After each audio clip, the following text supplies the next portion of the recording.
Je ne serai heureux que lorsque tous les Gabonais seront heureux, dit Ali Bongo Ondimba, président de la République et chef de l'État gabonais. Cette phrase très célèbre alimente de nombreuses discussions, au sein de la société gabonaise. C'est le cas de la tranche la plus nombreuse, j'ai cité la jeunesse gabonaise, qui représente près de 60% de la population. Vous l'aurez compris, mesdames, messieurs, bonsoir et bienvenue à cette édition spéciale consacrée au décryptage du discours du chef de l'exécutif gabonais, Ali Bongo Ondimba, un décryptage qui sera fait par des jeunes Gabonais de différents horizons. Tout au long de cette émission, je ne serai pas seule pour exécuter les tâches qui sont les miennes. À mes côtés, Abdulaziz Maïga, de la rédaction de Canal 7. Abdulaziz Maïga, bonsoir. Bonsoir Dina, bonsoir à vous, chers téléspectateurs. 4 invités dans cette émission pour ce décryptage. Nous avons M. Boris Baoké, président du comité Welcome Day. Bonsoir à vous. Bonsoir Mademoiselle Koussou. Juste à côté, M. Igor Odir. Lui, il est plutôt jeune leader, en même temps juriste. Bonsoir à vous. Bonsoir Adina. Et à mes côtés, nous avons M. Théophane Zamze Biogué, étudiant en droit à l'Université africaine des sciences. C'est bien ça? Bonsoir, c'est bien ça. Bonsoir et merci de me recevoir. Et à côté de Théophane Zamze Biogué, nous avons M.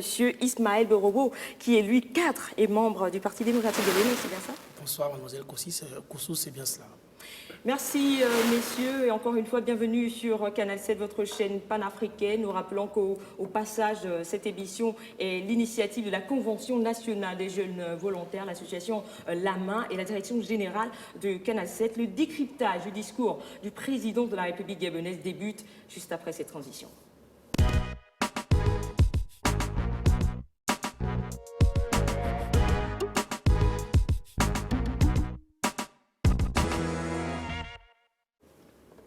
Une fois de plus, messieurs, bonsoir. Bonsoir. Et merci d'avoir disposé de votre temps pour participer à cette émission spéciale d'entrée des jeux, messieurs.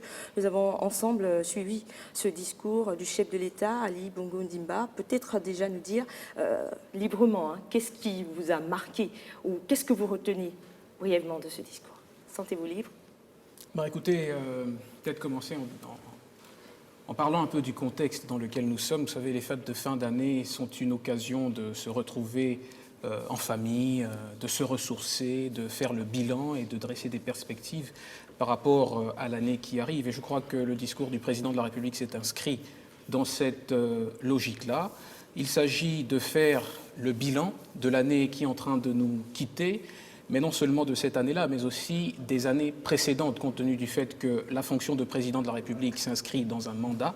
Mais il s'agit aussi d'établir des perspectives qui se structureront en un certain nombre de projets, d'annonces, d'initiatives qui permettront éventuellement d'assurer et de garantir un mieux-être, un mieux-vivre collectif pour les Gabonaises et les Gabonais par rapport à l'année qui arrive. Donc il s'agira essentiellement, à mon avis, dans le cadre de ce débat, de voir, comme j'ai pu le lire quelque part sur Internet, les tops et les flops de cette année 2015 et d'envisager l'année 2016. Les points de vue sur ce qui a été dit par le président de la République seront sans doute divergents. Ce sera l'occasion de les mesurer et de les confronter tout au long de ce débat. Moi, je dirais tout simplement que d'entrée de jeu, c'est un discours que je qualifierais de courageux et aussi plein d'humilité parce que vous l'avez vu avec moi, le président de la République a pris sur lui un certain nombre de choses et au fur et à mesure que nous avancerons dans le débat, point par point, nous évoluerons et puis nous en débattrons avec les uns et les autres pour voir comment les choses peuvent avancer, mais c'est beaucoup de courage, mais aussi plein d'humilité de la part du président de la République. Nous vous écoutons, M. Igor Odir. Rien à dire de spécial, simplement préciser que c'est une tradition républicaine. La fonction de président de la République qui a été élu sur la base d'une vision. Donc le président de la République doit faire chaque année les réalisations, donc le bilan d'étape de la mise en œuvre de sa vision politique et des programmes connexes. Et donc nous sommes le 31 décembre de l'année passée, ce qui veut dire que le président de la République essaye de faire le bilan de ce qui a été fait, de ce qui n'a pas été fait, et d'envisager ce qui va être fait pour la prochaine année, vu que c'est la dernière année de son magistère. Donc je crois que les détails de tous les points qui ont été évoqués dans le discours feront l'objet du débat avec mes collègues sur le plateau. Nous écoutons, M. Boris. Bien, merci Mademoiselle Koussou, mais déjà il faut dire que M. le Président de la République fait son discours debout. Déjà, la précédente élection, ce n'était pas le cas, donc c'est déjà, ça a l'air banal, mais ce n'est pas un fait banal qu'il fasse ce discours debout. Et pour la petite histoire, il est bien de souligner d'abord l'histoire des vœux présidentiels. Les vœux présidentiels partent de la Ve République de France, donc avec Charles de Gaulle, qui avait pour objectif de faire un bilan à la population française. Après, ce fut une tradition, après De Gaulle. Il y en a qui l'ont fait, comme Valéry Giscard d'Estaing, qui l'a fait le 6 janvier, donc ce n'était pas toujours le 31 décembre. Donc il faut déjà fixer ces données pour comprendre en fait déjà la valeur du discours qui est dit, la parole, de qui le dit, pourquoi il le dit. Donc c'est déjà ça. Et à partir de là, on comprendra pourquoi on s'intéresse tant au discours du président de la République. Donc je pense que tout au long du débat, on aura à discuter à propos de ça. Et puis moi, du coup, quand j'écoute ce discours, quand je l'ai écouté, j'ai vu que c'était véritablement un bilan. Parce que si vous vous souvenez des précédents discours, c'était des étapes qui ont été faites. C'est-à-dire le train de l'émergence, maintenant on est arrivé, comme on va à Franceville, maintenant on s'arrête à Cougouleux, parce qu'il y a une pause à faire. Qu'est-ce qu'on a fait? Qu'est-ce qu'on n'a pas fait? Est-ce qu'il faut appeler par exemple les réparateurs pour voir si le train marche bien et tout? Donc c'est véritablement un bilan que le président de la République vient de faire. Et puis, c'est pas, il faut aussi le dire, je pense qu'il y a une élection présidentielle qui aura lieu ce août 2015. Donc 2016. Ce discours, 2016, pardon, merci. Donc ce discours à la nation, c'est un vrai bilan, un bilan. Et donc voilà, donc je pense que à l'entrée de jeu, ce sont des informations que je pourrais donner à ce sujet. Alors tout de suite, vous allez parler de la posture adoptée par le président de la République. Il a dressé son discours à la nation étant debout. Quelle analyse faites-vous de cette posture adoptée par le président? Bon, déjà, je me dis, personnellement, c'est bien. Ça veut dire qu'on a un président en forme. Voilà. Donc, il fait son discours debout, c'est très bien. C'est un président jeune et qui a encore de l'énergie, donc il peut se mettre debout. Et c'est déjà un signe qui lance, je pense, à la population gabonaise, de dire que, écoutez, je suis président de la République, je suis en bonne forme. Donc, vous pouvez me faire confiance. Donc, déjà, c'est ce que moi je lis à travers cette posture. La confiance. La confiance, voilà. Alors nous allons continuer cette émission, messieurs. Dans le discours à la nation, le chef de l'État parle de consolider la démocratie et la République. Qu'est-ce que cela vous inspire? Je ne sais pas s'il y a un ordre de passage, mais je vais y aller. Est-ce à dire justement qu'on a un problème? Parce qu'en plus de parler de cette consolidation, il a encore évoqué la question du Conseil national de la démocratie, qui est actuellement décrié par l'opposition gabonaise. Peut-être nous dire quelques mots. Mais la consolidation de la démocratie, je ne pense pas qu'elle traduise, lorsqu'elle est souhaitée, une crise ou un problème. Je pense que dans toutes les sociétés du monde, même celles qui sont dites les plus démocratiques, la démocratie reste une œuvre qu'on poursuit sans fin. Vous savez, c'est comme la philosophie, on est toujours en chemin, on n'est jamais arrivé. Il y a un certain nombre d'éléments du paysage sociopolitique gabonais qu'il faut prendre en compte, d'autant plus que nous sommes, et je crois que c'est Boris qui l'a souligné, en train d'entrer dans une année décisive. Je crois que pour la majorité des Gabonais qui ont regardé ce discours du chef de l'État, on a écouté le président de la République, chef de l'État, mais on a surtout, pour beaucoup de Gabonais, on a surtout écouté éventuellement le futur candidat à l'élection présidentielle qui arrive.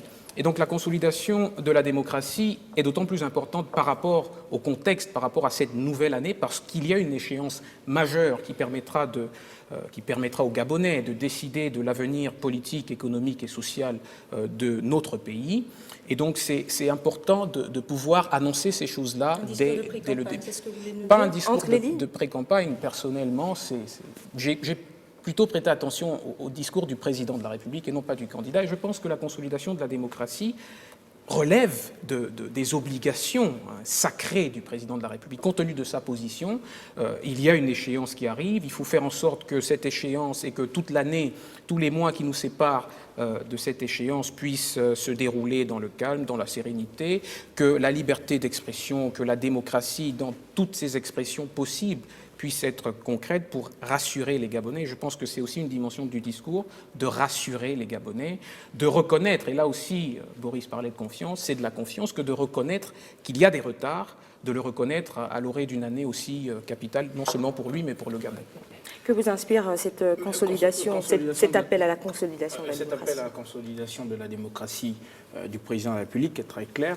Ce n'est pas seulement la démocratie en tant que méthode ou moyen de transmission du pouvoir ou d'exercice du pouvoir, c'est aussi la démocratie. On a vu tous les engagements du président de la République à plus de démocratie sociale, c'est aussi son engagement. On a par exemple vu une grande participation en février 2015 des autres partis qui ne font pas partie forcément du groupement politique du président de la République autour du pacte social. Ça veut donc dire que tous les acteurs politiques gabonais doivent se reconnaître sur ce qui est fait, doivent surtout, et là on peut faire un lien avec le discours, le développement d'un discours de haine qui est développé à travers les réseaux sociaux et qui est développé dans la classe politique gabonaise. Donc c'est rappeler que nous sommes dans la République et la République, ce sont des institutions et que le moyen que la République a choisi, c'est la démocratie et la démocratie a ses propres règles. Quelles sont les règles de la démocratie? C'est l'élection, parce que c'est le déterminant, donc le seul indicateur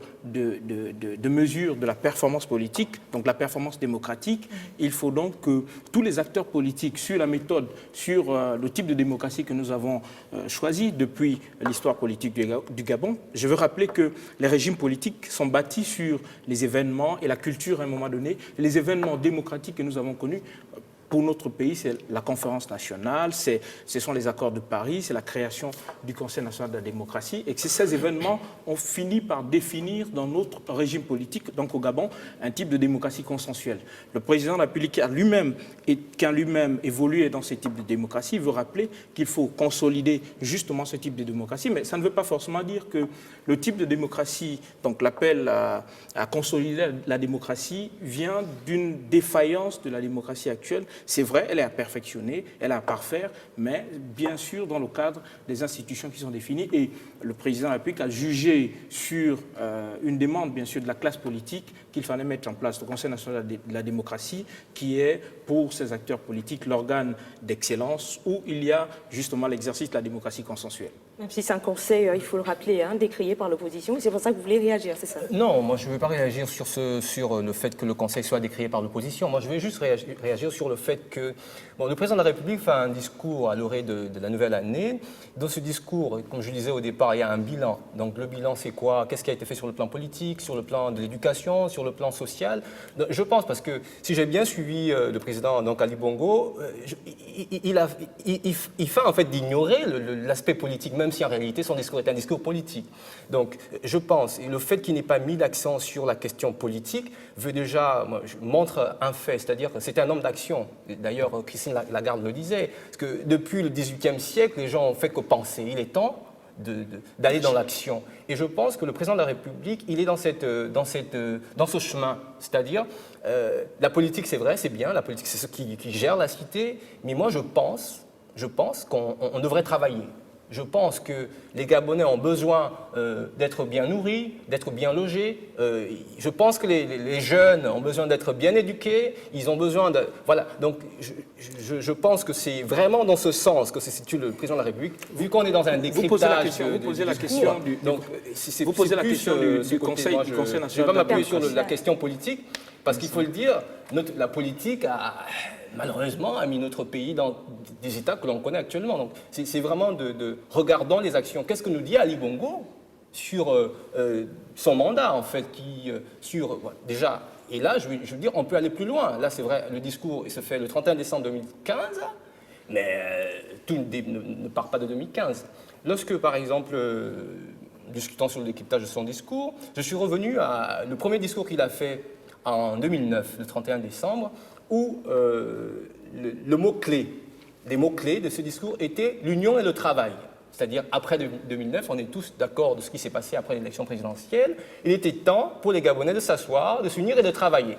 Bon, on a commencé, vous nous avez demandé de travailler, de nous unir, mais après, ça donnait quoi? Donc, il y a des choses qui ont été promises, il y en a qui ont été faites, d'autres qui n'ont pas été faites. Donc, je pense que ce serait bénéfique pour ceux qui nous suivent de décrypter un peu ce côté action. Qu'est-ce qu'on a fait pour le pays? Qu'est-ce qu'Ali Bongo a fait pour les Gabonais et qu'est-ce qu'il est prêt à faire encore? Et vous voulez rajouter, Igor Odjier? Non, puisque vous posiez la question à propos du Conseil national de la démocratie, simplement dire que le Conseil de la démocratie est le résultat de la demande, du dialogue qui a été formulé pendant longtemps par ce qui a été finalement développé dans la presse comme une demande qui a été formulée par l'ensemble de la classe politique gabonaise. Mais ce Conseil national de la démocratie, Ali Bongo a répondu très clairement en disant il faut qu'on dialogue, mais pour dialoguer, il faut qu'on aille dans les institutions de la République. Et depuis 1996, il y avait une institution que la tradition politique gabonaise avait mise en place, c'était le Conseil national de la démocratie. Et nous dialoguerons au sein du Conseil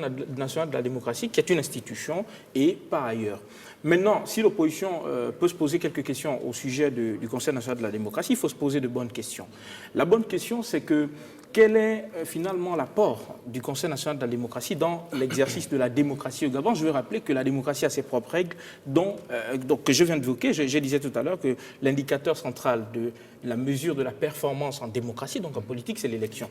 Est-ce que le Conseil national de la démocratie n'est finalement pas un frein au combat idéologique, au combat de la politique? Parce que si on arrive à développer un discours au sein des partis politiques, parce que les citoyens gabonais sont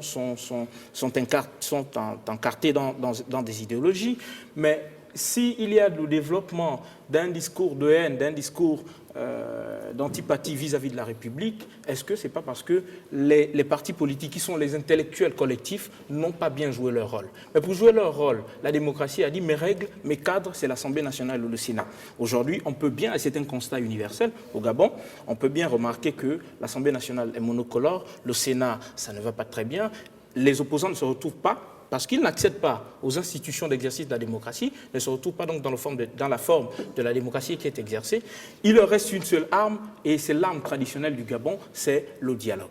À partir de ce moment, on doit s'interroger. Lorsque on conteste le Conseil national de la démocratie ou lorsqu'on conteste la forme du Conseil national de la démocratie, mais le dialogue ne doit pas se mettre fait sur les questions politiques. Le dialogue doit être fait sur les questions de jeunesse, sur la politique nationale de la jeunesse, donc sur l'ensemble des politiques publiques qui sont menées au Gabon. Hier, les mêmes opposants qui contestent aujourd'hui le Conseil national de la démocratie ont été invités à participer au pacte social. Le pacte social définit la stratégie nationale d'investissement humain qui permet de lutter contre la pauvreté et donc pour un meilleur épanouissement de la population gabonaise. Même si pour Ils ont bien refusé. Le social dont vous faites allusion n'est là que pour ouvrir les yeux à certaines personnes, parce que quand je dis certaines personnes, ils parlent bien des gens des hauts lieux, parce qu'il faut le dire comme ça, plus que les Gabonais lambda, ou le Gabonais lambda sait depuis longtemps que le Gabonais vit dans la pauvreté. Donc ce pacte social dont vous faites allusion sème un peu la zizanie. Hein, il ne faut pas non plus généraliser les choses. Il ne faut pas non plus dire, on dit que oui, on sait que les Gabonais vivent dans la pauvreté.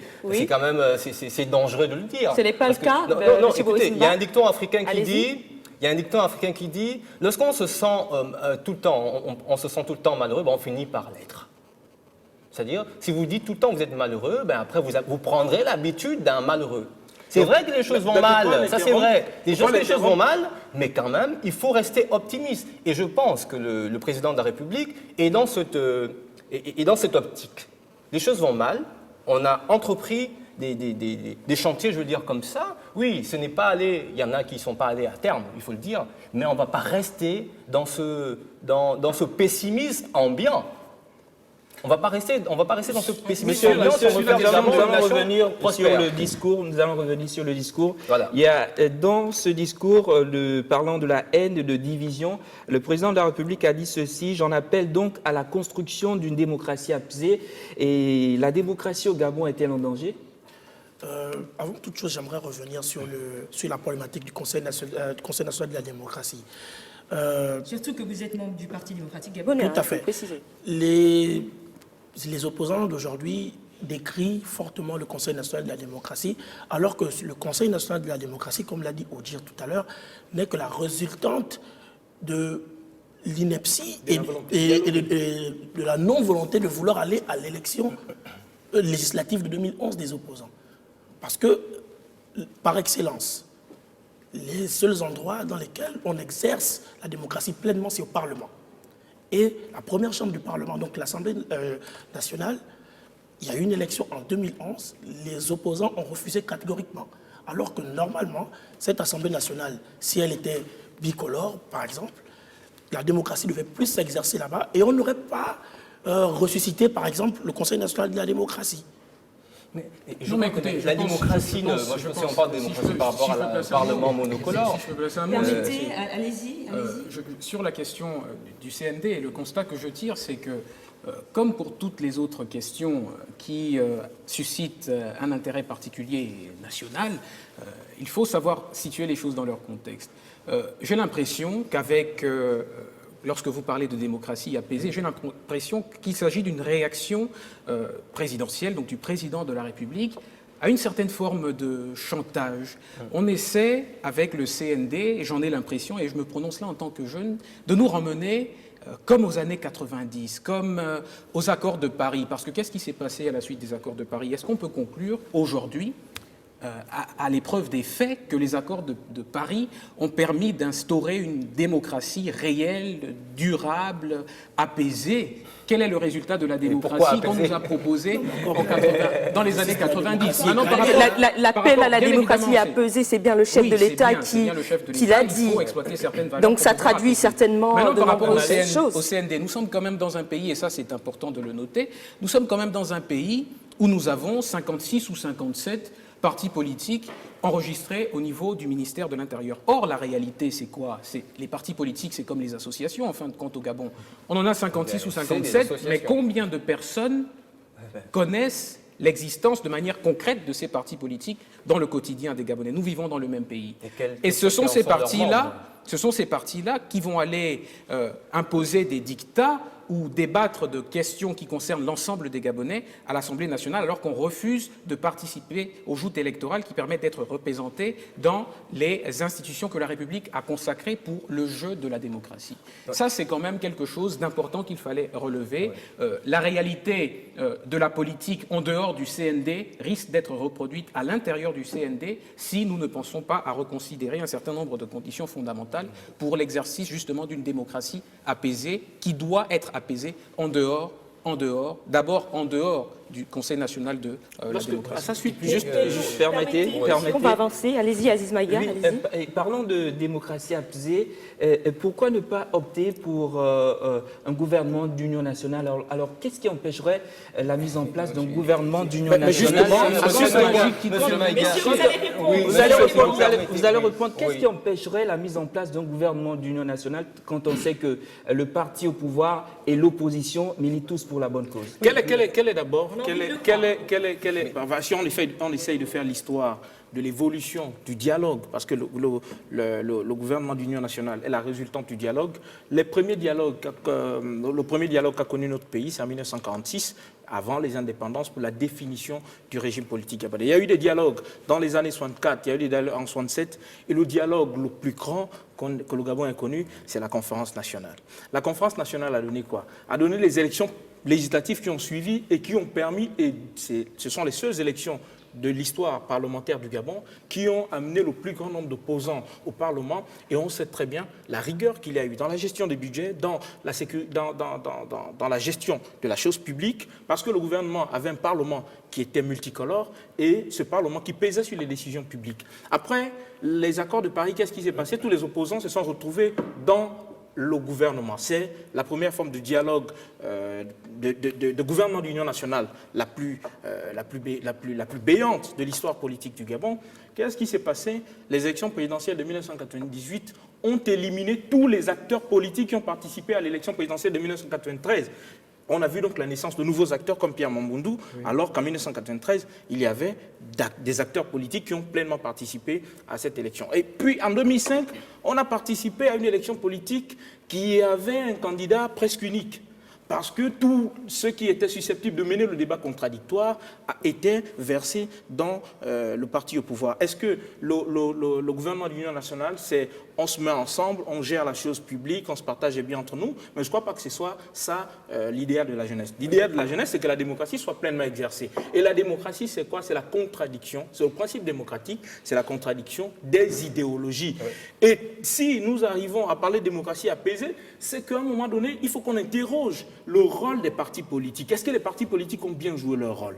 Aujourd'hui, Théophane parle des 57 partis politiques qui existent, qui vont vous dire on veut un dialogue, mais vous voulez le dialogue au nom de qui? Alors que si vous prenez le président, donc la personnalité la plus haute d'un parti politique, il n'est pas capable lui-même d'être élu député. Il lui reste une voie, c'est de lui dire je veux le dialogue, c'est de développer un discours qui est antidémocratique. Mais c'est ça, être dans un réalité gouvernement gabonaise. d'union nationale ne veut pas dire oublier ses origines politiques. Justement, Monsieur justement, Maïga, Monsieur mais Maïga, si tu après permets, votre permission, Ismaël, c'est juste par rapport au Parlement monocolore, par exemple, oui, par rapport au Parlement monocolore, je pense, à mon avis, c'est mon opinion, je pense que la question n'est pas à ce niveau.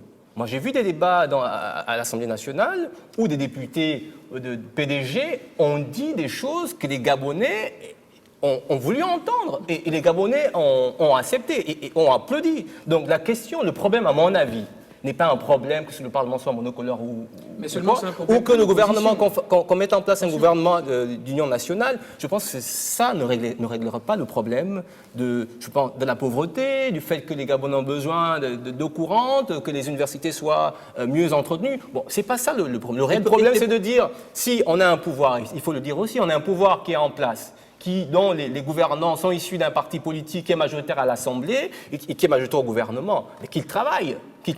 Et lorsqu'il y a des élections politiques, eh ben, les gens se présentent, on vote pour eux, et ensuite, c'est ça en fait. Mais il y a une adage Donner la qui dit- parole à Ismaël Borobo, qui veut à tout prix parler. Vous avez des choses Non, à dire mais ici. après, plus récemment, le 11 septembre 2015, le président de la République a procédé à un remaniement ministériel dans lequel il a inclus un certain nombre de partenaires sociaux, dont un ministre qui est en charge du plus grand projet actuellement du Gabon, après celui du Transgabonais, qui est le projet Graine, qui est M. Mbouman Zengui, qui est bien évidemment le président de l'Union du peuple gabonais. Aussi, il a inclus les membres de la société civile en la personne de l'ancienne responsable du patronat gabonais, Mme Baird. Donc c'est pour dire qu'il y a une volonté manifeste du président de la République de vouloir inclure le maximum de Gabonais, parce que, quoi qu'on dise, que ce soit les anciens ou nous les jeunes, nous demandons le changement. Mais ce que le président nous propose aujourd'hui, c'est le changement, mais ensemble. Après, il faut voir ce qu'on nous propose en face. En face, c'est les discours de haine. Mais justement, le président de la République ne peut pas se mettre dans une posture d'homme politique parce qu'il est président de la République. Il n'est pas président d'un parti seulement. Et pour le compléter, Même s'il est je président de la veux République, simplement dire, il est avant tout un homme les politique. si les partis politiques nécessairement. jouent leur rôle, Voilà. Il doit se mettre au si, donc, si les partis politiques jouent leur rôle, préparer une élection de manière constante, donc s'apprêter à prendre le pouvoir, on n'aura pas besoin d'un gouvernement d'union nationale, on aura besoin de dialogue que pour les grandes questions républicaines. Mais les grandes questions républicaines, ce sont aussi les questions qui sont liées à la jeunesse, qui sont liées à la pauvreté. On n'a pas beaucoup vu l'opposition se prononcer sur ces questions. Demander simplement le dialogue pour définir le cadre de transmission du pouvoir, ça veut dire qu'on s'intéresse simplement à ces questions et qu'on n'est pas un acteur politique, puisque les partis politiques doivent constamment s'apprêter à prendre le pouvoir et c'est le rôle des partis politiques dans un régime démocratique. C'est votre phrase qui va nous permettre justement de marquer cette pause. On me fait signe. De l'autre côté, nous marquons cette pause et nous nous retrouvons juste derrière.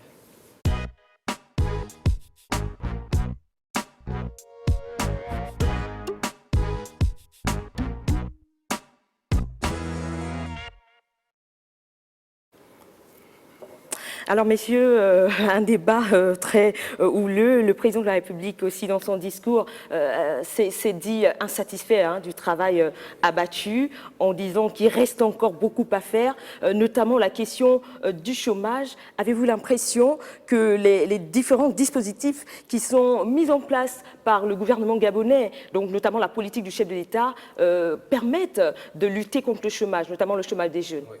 Déjà, Le chômage, c'est une question importante, la question du chômage de jeunes. Et quand même, il faut souligner des choses, parce que les politiciens ont tellement fait dans la langue de bois qu'au final, on a fini par avoir des oreilles de bois. Donc, du coup, même quand des choses sont dites, des choses vraies qui sont dites, souvent on en doute, parce qu'on a entendu des vertes et des pas vertes du tout. Alors, pour la question du chômage de la jeunesse, moi, je salue une initiative qui est celle de l'Office national de l'emploi, qui communique beaucoup sur les questions d'emploi des jeunes maintenant, sur les réseaux sociaux et tout le reste. Mais il y a aussi, moi je me rappelle qu'en 2014, le président promettait la création de départements de cet office, dans l'Office national de l'emploi, dans les différentes provinces et chefs-lieux de notre pays. Et là, c'est aussi, on pourrait se poser la question de savoir qu'est-ce qui a été fait. Est-ce que ça a été fait? Est-ce qu'un jeune Gabonais qui a, je veux dire, qui a Mouila, par exemple, ou qui a un Ndendé, est-ce que de chez lui, Ndendé, il peut avoir un emploi décent? Est-ce qu'il peut faire sa vie là-bas, en Ndendé, sans être obligé de venir à Libreville? Donc, si c'est des questions, est-ce que l'Office national de l'emploi joue véritablement son rôle? Et puis, il y a la question, pour lutter la question, il y a une autre question qui est celui de l'adéquation entre formation et emploi. Est-ce que les formations qui sont émises et proposées aux jeunes Gabonais actuellement cadrent avec ce que veut le monde de l'emploi? Ça, c'est important. Est-ce que nos écoles supérieures ou nos universités publiques forment des personnes qui, demain, pourront avoir des emplois décents, pourront nourrir convenablement leur famille? Ça, ce sont des véritables questions, à mon avis, qu'il faut se poser pour régler la question de l'emploi des jeunes. Et puis, il ne faut pas aussi qu'on pense que le Gabon est sur une île. C'est Robinson sur l'île perdue. Non, le Gabon est dans un monde qui fonctionne avec des règles, des conventions internationales, avec des fluctuations et tout le reste. Donc la question du chômage des jeunes n'est pas une question nationale uniquement. C'est une question internationale. Il y a des jeunes chômeurs en France et partout le monde. Donc c'est vraiment aussi important. On peut revenir au Gabon. Du chef de l'État gabonais pour réduire le chômage des jeunes. Premièrement, le Allez-y. président de la République ne fait mystère sur aucun problème. Il a lui-même dit les Gabonais souffrent et il a demandé, on s'en souvient il y a quelques années, une étude sur la qualité de vie des Gabonais, donc l'étude de McKinsey, qui a décelé de milliers de Gabonais qui vivent dans un état de pauvreté. Et on n'a même pas besoin d'une enquête, il suffit de circuler dans les rues de Libreville, pour ceux qui habitent les quartiers populaires, on s'en rend bien compte que les Gabonais vivent dans un état. Mais la question de chômage est une question qui est liée à la structure de notre économie. C'est quoi l'économie gabonaise? C'est le pétrole, les mines et le bois. C'est ça la question de chômage, qui sont exportés de manière brute, donc qui ne créent pas de la valeur ajoutée au Gabon. Je vous rappelle que certaines entreprises qui se trouvaient à l'étranger, pour ne pas citer des pays, avaient un capital de fonctionnement qui était parfois supérieur à l'argent qui était investi dans tout un secteur. Donc il fallait ramener la création d'emplois qui était faite, la création de valeur qui était faite à l'extérieur au niveau du Gabon. Première décision forte de cette année, c'est la transformation locale du ferro-manganèse à Moanda. On a vu qu'avec l'ouverture du complexe métallurgique de Moanda, le Gabon permettra de rentabiliser la valeur qui était créée. Ce n'est pas une transformation complète, mais c'est une première transformation qui permettra aux Gabonais de rapatrier la valeur qui était créée à l'extérieur et qui suit quoi? Qui est cohérente avec la construction de l'école de mines de Moanda et de l'école du pétrole de Port-Gentil. Donc tout ça, c'est cohérent. Ensuite, le président de la République, et c'est une vieille décision, avait décidé de la transformation du bois au niveau Gabon, donc avait interdit l'exportation du bois brut. Cette décision a permis jusqu'ici de créer plus de 7000 emplois. Ça veut dire que la question du chômage va être réglée à travers ces mécanismes-là. Mais il faut simplement que la question du chômage ne se limite pas simplement à une équation entre ceux qui sont diplômés, ceux qui souffrent actuellement et qu'on peut sauver de la pauvreté à la fin. Ce ne sont pas seulement les personnes qui sont diplômées, ce sont les personnes qui vivent en milieu rural. Il faut donc trouver un programme pour eux qui corresponde à leurs conditions et qui peut réellement donner de la valeur à la ruralité, qui va permettre aux jeunes qui n'ont pas appris, qui se trouvent à Libreville, malheureusement, qui se sont exodés, de repartir vers le village. C'est quoi?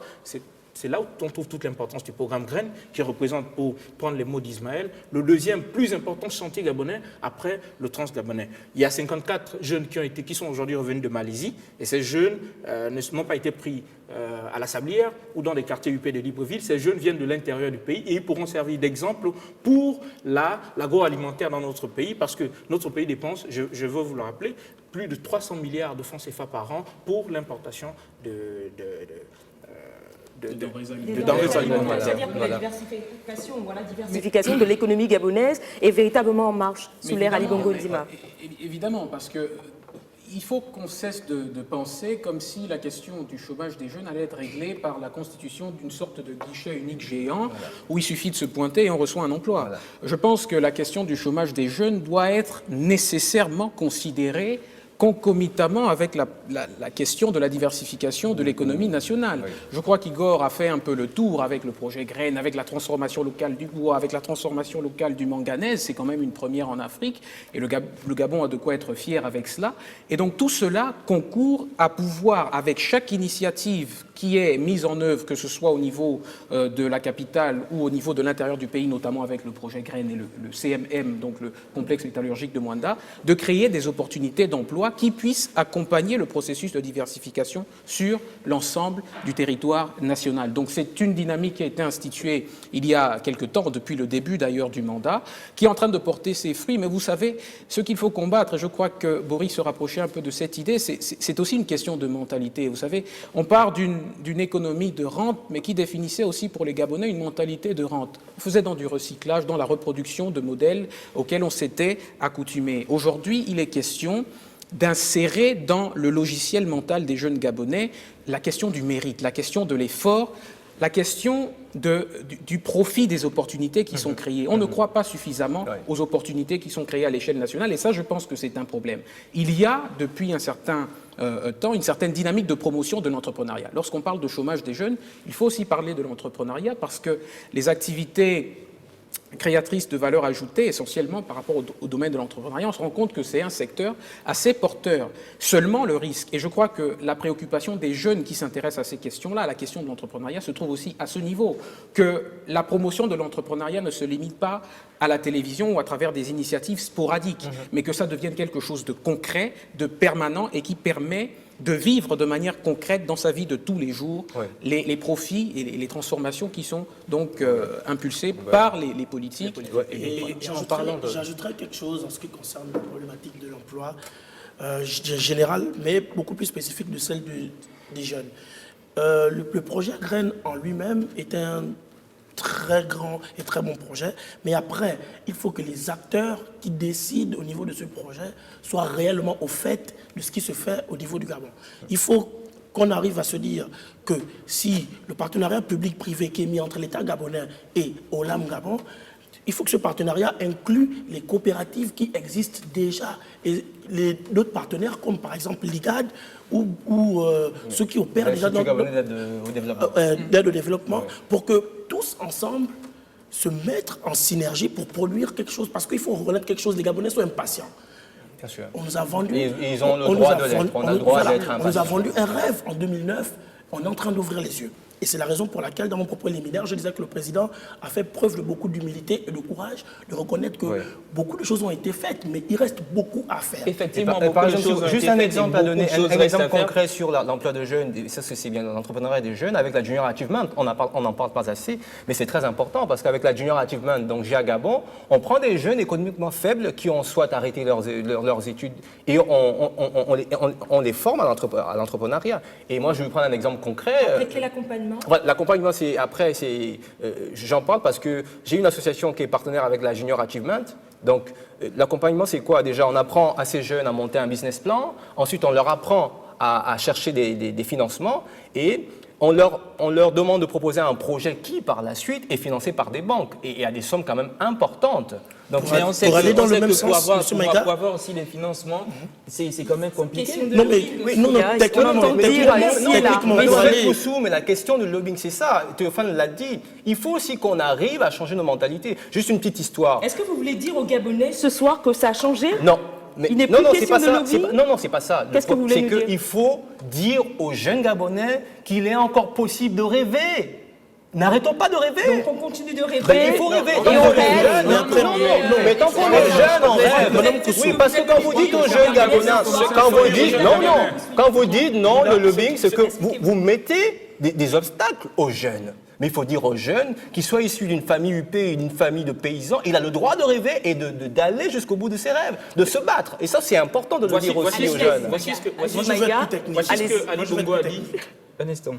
Voici ce qu'Ali Bongo a dit. Il y a des problèmes, il faut trouver des solutions. Oui. Les solutions, on les trouve à quel niveau?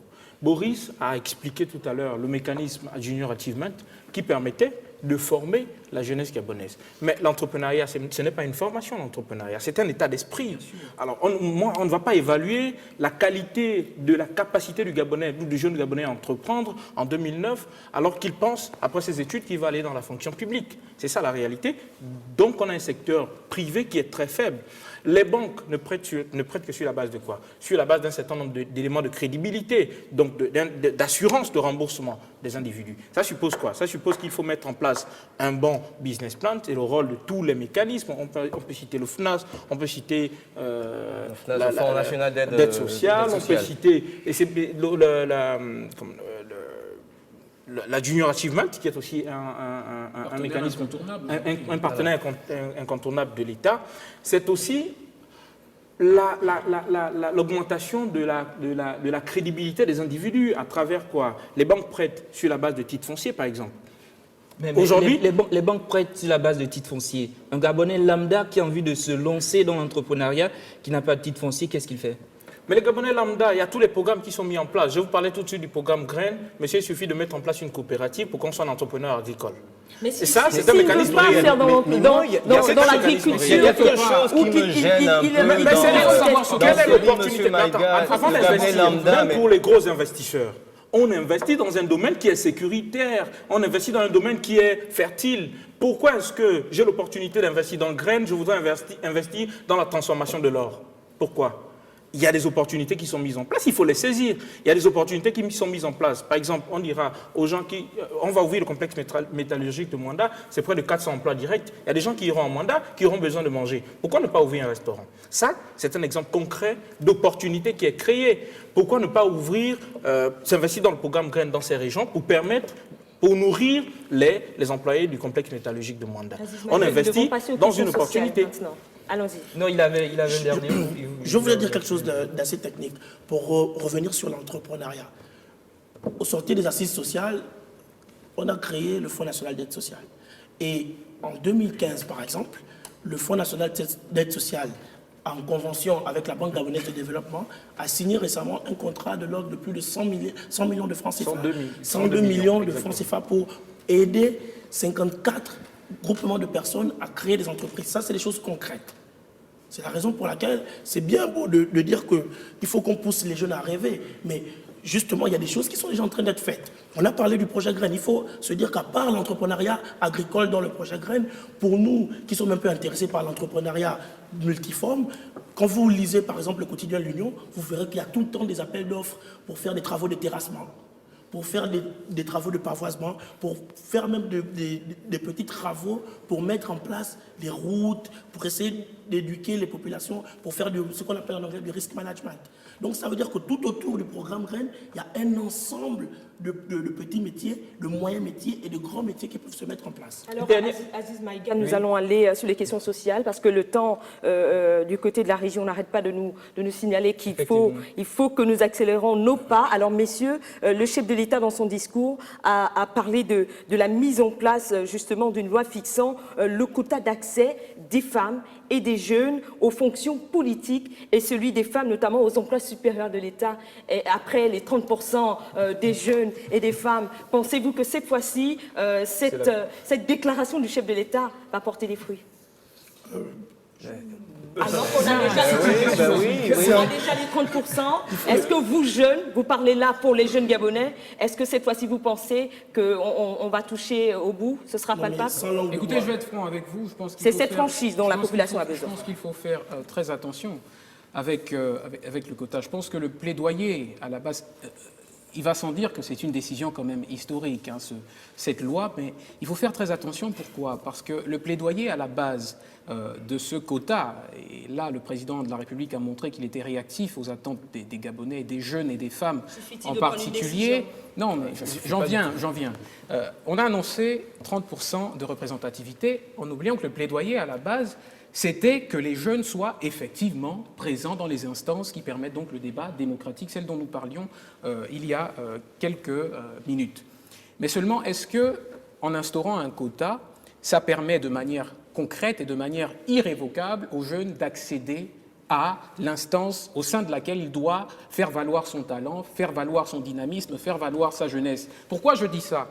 Parce que supposons que moi, demain, après-demain, je sois candidat, disons, à la prochaine élection législative. Je me retrouve face à un candidat qui a été membre du gouvernement. Tu fais pas une annonce, Non, là. je ne fais pas une annonce, rassurez-vous. Je vais terminer mes études d'abord.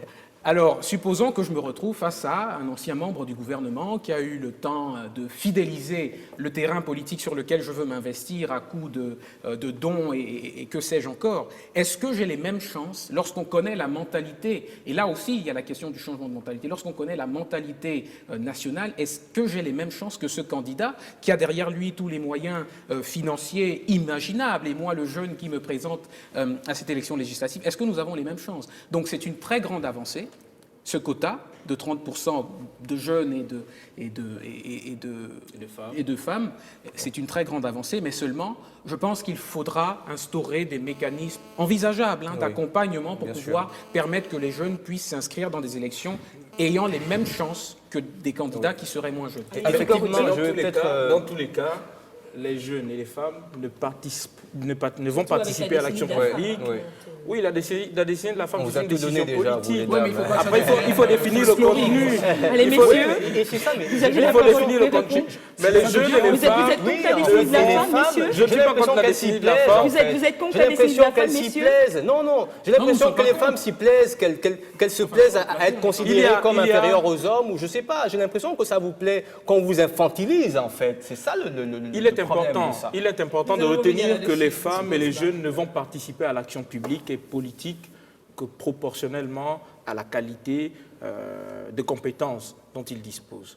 Parce que nous sommes dans un État assez traditionnel, comme la majorité des États en Afrique, la participation, ou des États un peu gérontocratiques, je ne veux pas dire le mot, mais où la participation, où la participation, je ne veux pas dire ça, où la participation des jeunes est quand même un problème.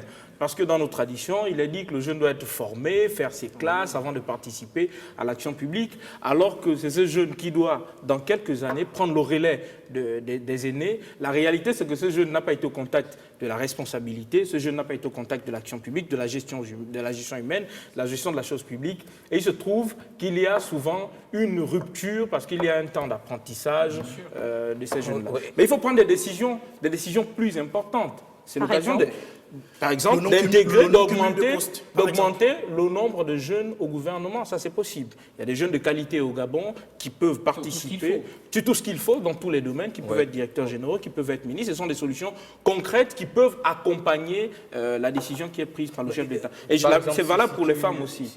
Comme solution concrète, par exemple, je prends un exemple. En 2014, le président de la République a promis des maisons de la jeunesse. Alors ? Mais elles n'existent pas, ces maisons de la jeunesse. Or, ces maisons de la jeunesse ce seraient des espaces culturels qui permettraient aux jeunes de se retrouver, de discuter, d'organiser des conférences, des débats. Moi, je trouve ça scandaleux que le jeune Gabonais dans son pays, pour s'exprimer, va dans un territoire étranger. Toutes les grandes conférences qui sont faites dans notre pays à Libreville sont faites à l'Institut français. Et excusez-moi de dire, mais c'est quand même scandaleux. Je pense que déjà, ce sont des solutions concrètes qu'il faudra faire, c'est qu'on mette en place des espaces, des structures qui permettent aux jeunes de s'épanouir. Par exemple, revaloriser le Conseil national de la jeunesse. Que ce ne soit pas un conseil qui est réservé à un type de jeunes, que ce conseil aille auprès des jeunes, de tous les quartiers de notre... et tous les quartiers, toutes les provinces, pour que ces jeunes sentent qu'ils ont un organe qui les représente, qui leur permettent de se former pour que demain soit qui soient ces leaders Vous savez, Très rapidement. Très rapidement. Ce qu'il soulève est très important lorsqu'il parle de structure. Il a pris l'exemple des maisons de jeunesse et de culture qui avaient été annoncées lors du discours à la Nation en 2014. Voilà. Mais on pourrait penser à d'autres structures qui existaient déjà, qui est devenu le Conseil, plutôt l'Assemblée nationale des jeunes. Au Gabon, je pense que le Parlement des jeunes. Qu'a-t-on fait de ces structures-là? Et pourquoi c'est important la question des structures? Parce que je pense que compte tenu du contexte sociopolitique actuel, les jeunes gagneraient à se familiariser, à s'initier au positionnement républicain avant que de s'initier au positionnement partisan. Nous connaissons la réalité des partis politiques. S'il faut que les jeunes aillent s'enfermer dans des partis politiques dont la représentativité reste à prouver, en dehors de quelques-uns que nous connaissons, qui sont familiers aux Gabonais, s'il faut que les jeunes aillent s'enfermer là-bas alors que nous pouvons créer des structures qui puissent leur permettre justement de se familiariser avec les exigences, les réalités de la République, avant que de se familiariser avec celles du parti. Parce que le parti a toujours une dimension de partisan. Et tous les jeunes ne sont pas voilà, partisans. il y a toujours une dimension de 4 minutes, messieurs, clivance. pour échanger. Aziz Maïga, allez-y. Alors, dernière question, nous nous rapprochons un tout petit peu de la fin de cette émission. Après 6 années à la tête du Gabon, est-ce que le chef de l'exécutif gabonais, est-ce qu'on peut dire que Ali Bongo Ondimba, le triptyque paix, développement, partage d'Ali Bongo Ondimba, peine à être exécuté? Ou bien nous nous approchons. Peut-on dire qu'on a déjà des prémices? S'il a reconnu que les choses ne Premièrement, vont pas il a eu l'humilité très bien, de voilà. reconnaître que les choses ne se passent pas à la cadence qu'il souhaite, mais aussi... Notamment la question des logements.